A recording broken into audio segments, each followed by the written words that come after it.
day, we're gathered in your name, calling out to you. Your glory like a fire, awakening desire, will burn our hearts with you. You're the reason we're here. You're the reason we're singing. Open up the heavens, we want to see you. Open up the floodgates, a mighty river, flowing from your heart, filling every part of our praise. Your presence in this place, your glory on our face, we're looking to the sky. Descending like a cloud, you're standing with us now, Lord, and fill our lives. You're the reason we're here. You're the reason we're singing. Open up the heavens, we want to see you. Open up the floodgates, a mighty river, flowing from your heart, filling every part of our praise. Open up the heavens, we want to see you. Open up the floodgates, a mighty river, flowing from your heart, filling every part of our praise.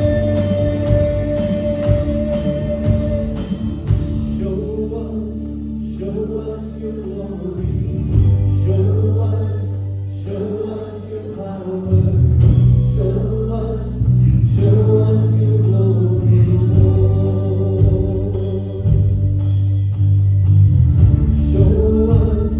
Show us your glory. Show us your power. Show us your glory, Lord. Open up the heavens, we want to see you. Open up the floodgates, a mighty river, flowing from your heart, filling every part of our praise.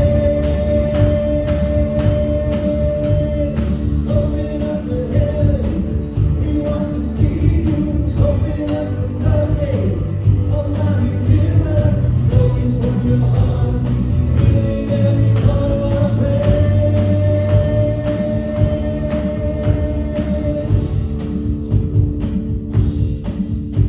Amen. Let's give some praise this morning. Who in this room has been in the delivering room when a child has been born? Well, if you had a child, congratulations. You were in the room. What about the dads? Were we all in the room? Was there anybody who wasn't in the room? That was a thing a long time ago. Not everybody went in. Couldn't handle it. You got kicked out? Steve got kicked. What'd you do? Her cord was wrapped around her and they didn't want me there. Oh, so you were panicking? No, they didn't. They just ushered me out. Well, you were in there for a little bit. Yes. It could be a little hectic. Okay, dads, or anybody else, except for moms, because we established you were all there. Were any dads, new dads, or other people in the room during a natural childbirth without drugs present? I was. That's a different situation. That's a little less relaxed. And you know, even if you weren't, if you've only seen movies on TV, you know what they say to the dad, okay, help her do the breathing you practiced. Yeah, that didn't happen. So around 1994 or so, they came out with this book called What to Expect When You're Expecting. Because we all have the same deer caught in the headlights look, first of all, about the baby being delivered, and second of all, when the baby gets home. Because none of us know what we're doing when we have our first baby. We just don't. So they had this book, and we're like, we're going to cover all the bases, we're going to do all this stuff, and in part of it is for the delivery. It teaches you and helps you learn how to breathe. And I took a class that taught us how to breathe and everything, and we did that. Let's just say that when we came time for that and we needed breathing, I wasn't sure how to breathe. But can you imagine if you're in a delivery room and it's a natural birth and the doctor goes over to the dad and said, "Hey dad, now all that stuff you practiced on how to breathe, you need to help your wife really breathe right now." And he goes, I don't know how to breathe. And the wife, in pain, grabbing his hand, trying to break his hand, says, "What do you mean? We got that book, What to Expect, What You're Expecting." And he said, "Yeah, we bought that book and it's still sitting on my dresser. I never read it." That book's not going to be a whole lot of help if you didn't read it, right? That goes without saying. We can say that now, but he sure had a lot of good intentions buying that book, right? It just didn't help a whole lot. Most of you probably wouldn't be surprised to know what the best-selling book of all time is. It's the Bible. It's been around a long time. The list of the best-selling books of all time, of course, the Bible is number one. The Quran is number two. If you know how many people over there, this won't surprise you. Numbers 2, 3, and 5 are all related to Mao Zedong, the ruler of China back in the day. He was called Chairman Mao because it was Mao Zedong. And he made you carry around the red little book and he would sign it and it had little sayings from Chairman Mao. Well, the third best-selling book of all time is the little red book, Quotations from Chairman Mao. The fifth is selected articles of Chairman Mao. They really made them read those. But those are the third and the fifth. The first literature on there is number 4. That's Don Quixote. I've never read it, but at least I've heard of it. You get down there. Number 6, A Tale of Two Cities. Number 7, The Lord of the Rings. That series. Anybody know any other books that might be on there now recently? If you have kids. Harry Potter's on there at number 11 right now. It is the best-selling series of all time. But Harry Potter's on there. Number 15, The Lion, the Witch, and the Wardrobe. Yeah, it's on there. So the best-selling book of all time is the Bible. Now, when they ask people every year and interview them what you are reading in the most read books of the year, do you think the Bible's number one? No, it's not. It's best-selling. It is not the most read. Do you see the problem? I'm not up here pointing my finger. I'm not saying, because I have the same choice every day that everybody has. I open up my Bible, I look at stuff that I have already read, and then you have this novel over here that you haven't finished that's burning a hole. You're like, oh. But as we learn from what to expect when you're expecting, and whether the book is sitting on your shelf or on your dresser and not reading it, do you think that the Bible's any different? No. And I'm not condemning anyone. This is just us. We're just real. This is us. It's not going to help sitting there. You don't, despite what the movies say, keep a little pocket Bible in your pocket here so that if somebody pulls out their gun and shoots you, the Bible's going to stop it. That's not what it was made for. It's not to put in the dashboard of your car in case you get pulled over for speeding and the cop sees the Bible and says, "Oh, you're a believer, you can just go on your way." That's not what the Bible's for. Good intentions are good. Going out and buying a Bible or a book like that is good. It's the first step, though.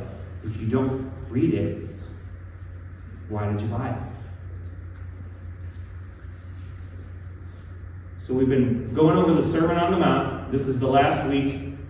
The part in your Bible where it says it's called Hearing and Doing. You can see where we're going with this. In the New Testament, we're still in Matthew. We're still on page 6 of the New Testament if you're using your Pew Bible. It's Matthew 7, 24 through 27. And I do have it on the screen today because it fit.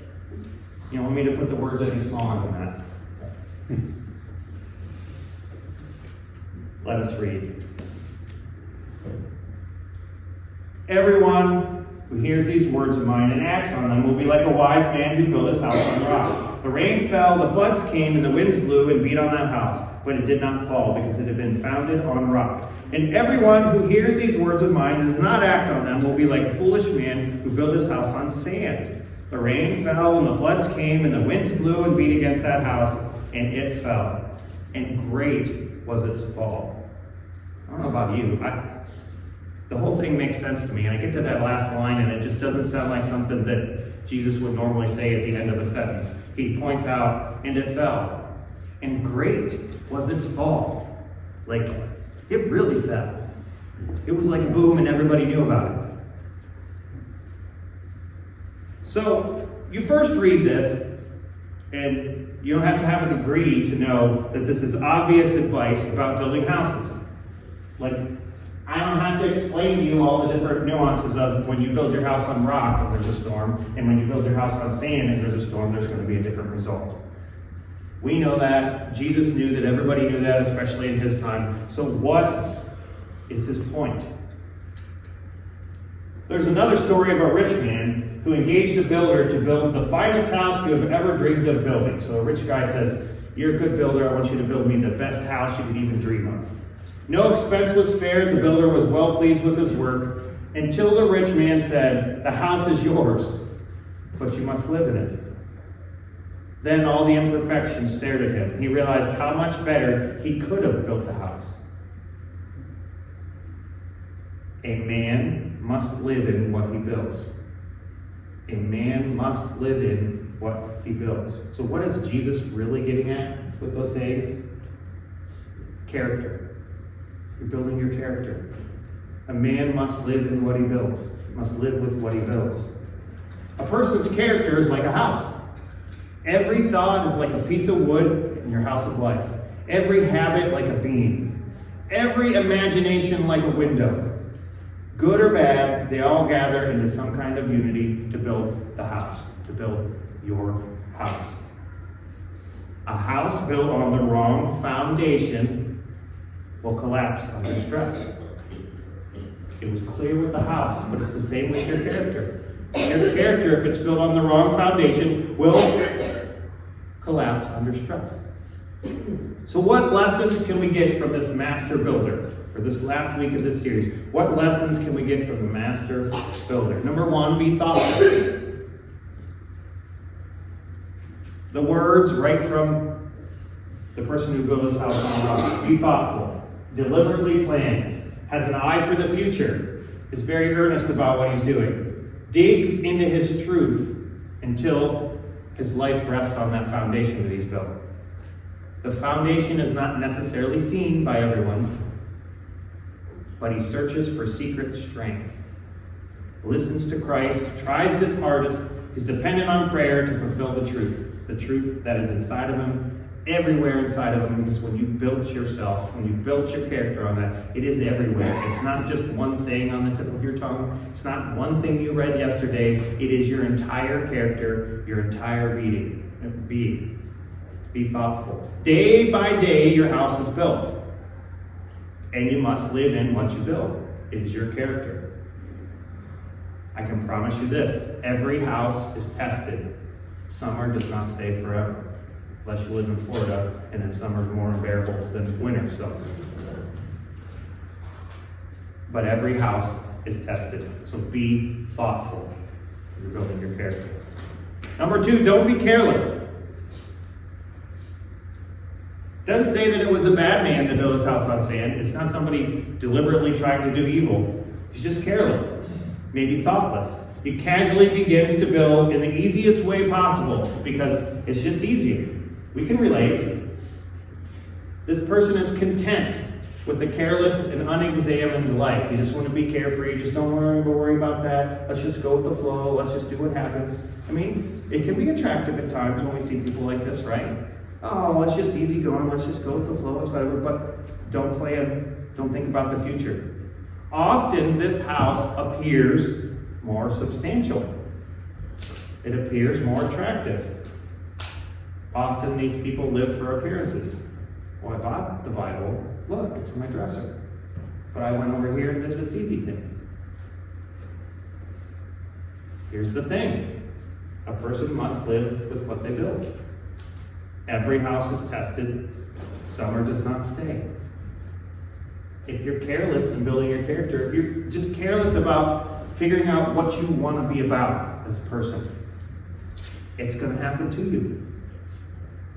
You're not going to make it happen. It's going to happen to you. Don't be careless. And number 3 today is take the good advice. Take the good advice. Right after we read that passage, you know what the next 2 verses are? Now when Jesus had finished saying these things, the crowds were astounded at his teaching, for he taught them as one having authority and not just as the other scribes. They were astounded.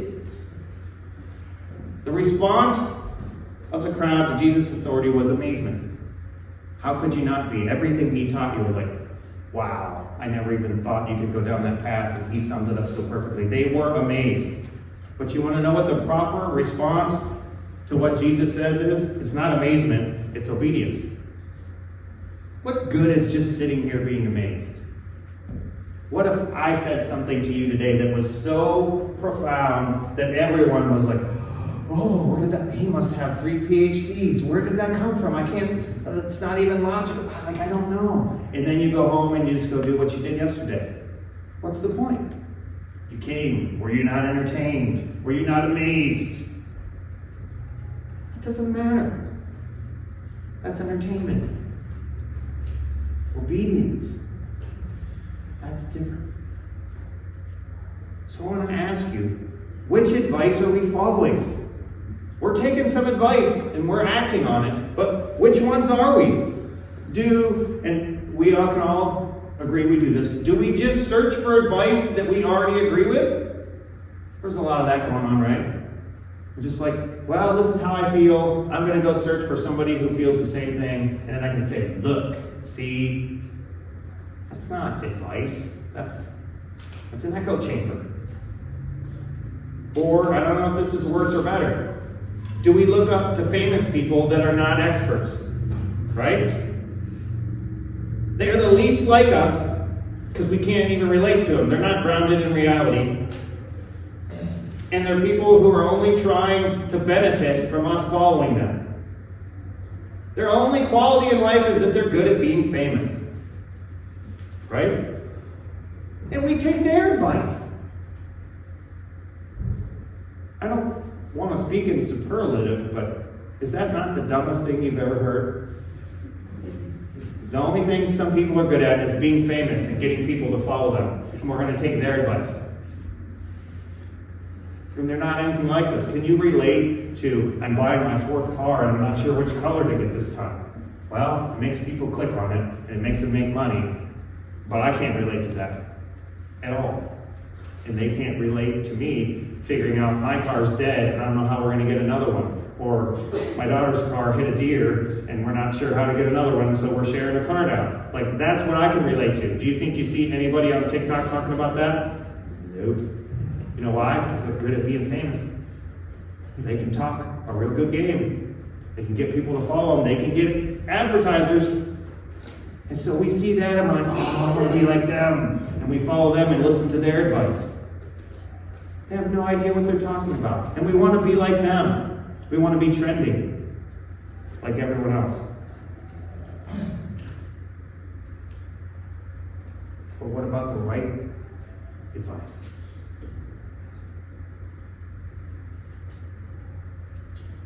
You know, I don't stand up here with a heavy hand and say, you should be reading your Bible more, you should be praying more. I try to always use we, and I've explained a bunch that my philosophy is that you,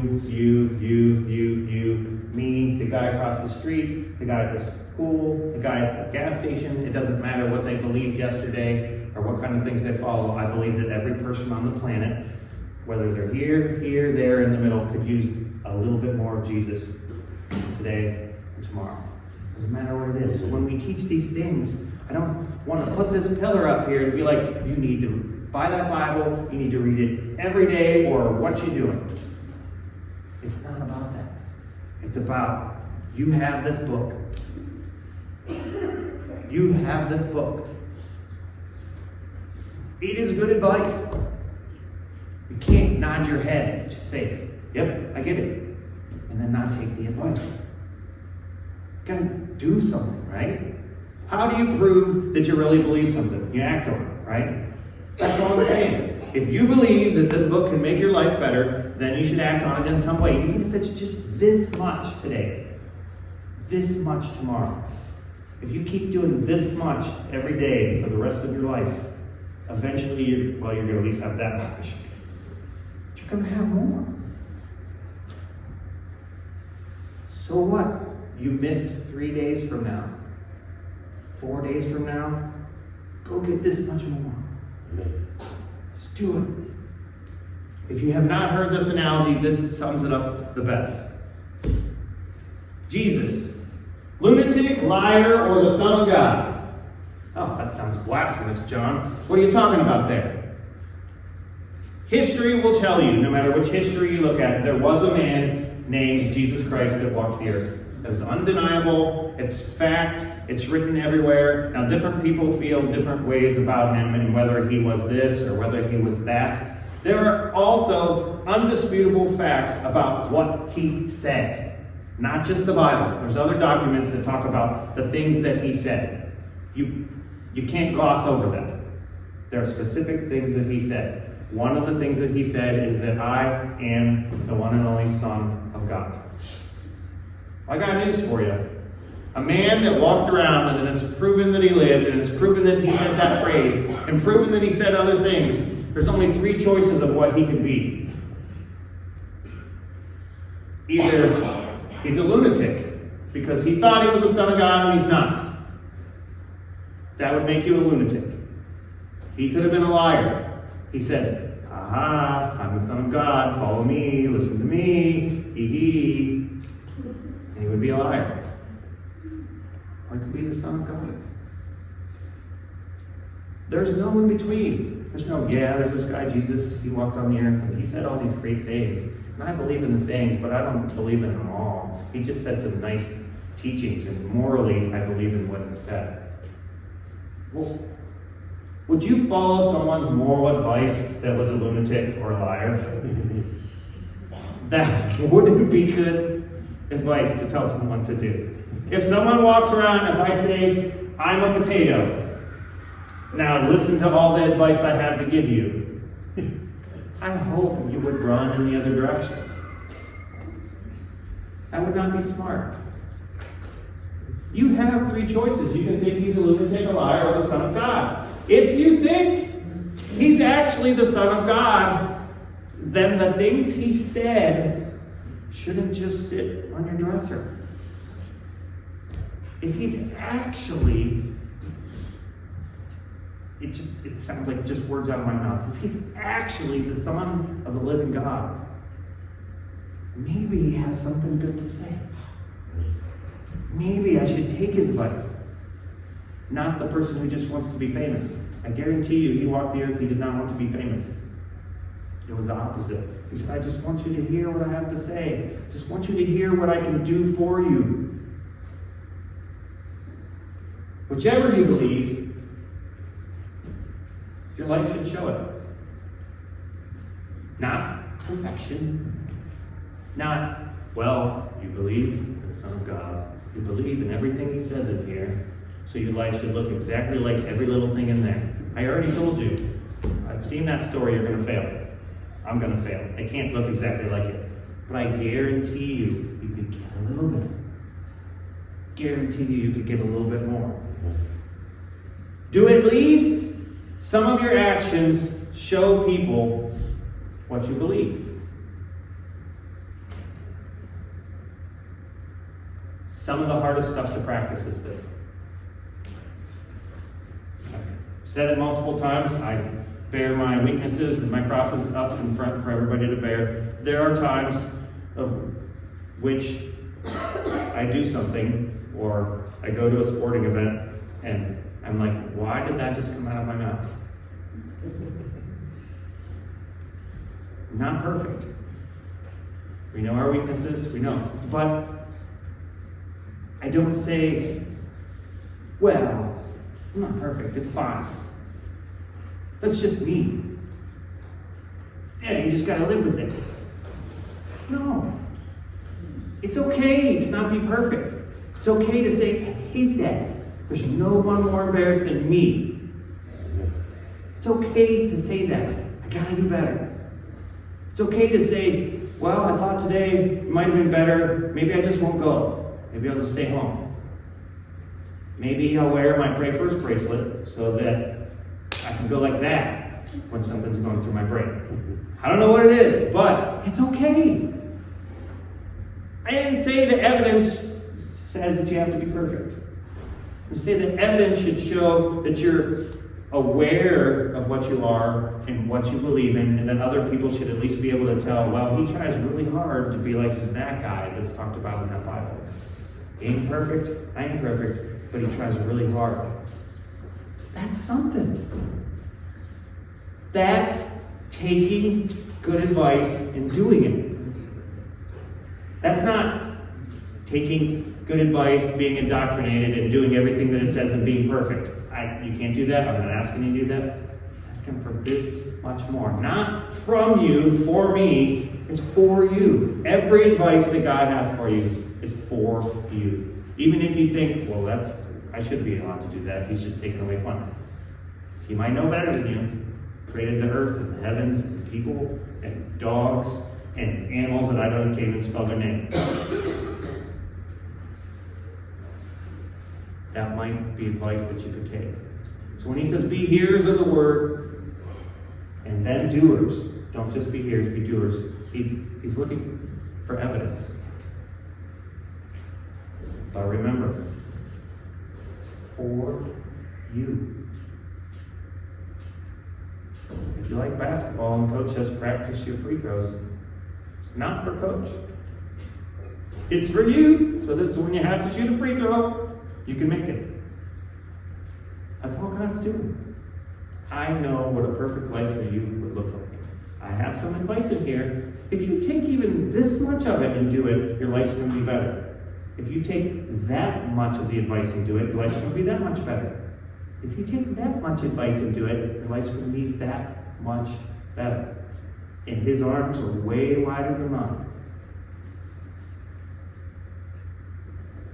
Show some evidence of what you believe by your effort. That's all any of us can do, is we can try to build our character, build our house every day. And you may be like, well, I've lived a long life and I've made a lot of bad decisions and I've chose a lot of the wrong wood and whatever. It doesn't matter. Your character's not like a house. You can keep adding on to it, and you can keep pushing other stuff out until you have this more of a house that looks like what you want it to look like. You can have your character do that. You can start tomorrow, you can do it the next day, and you can do it the next day.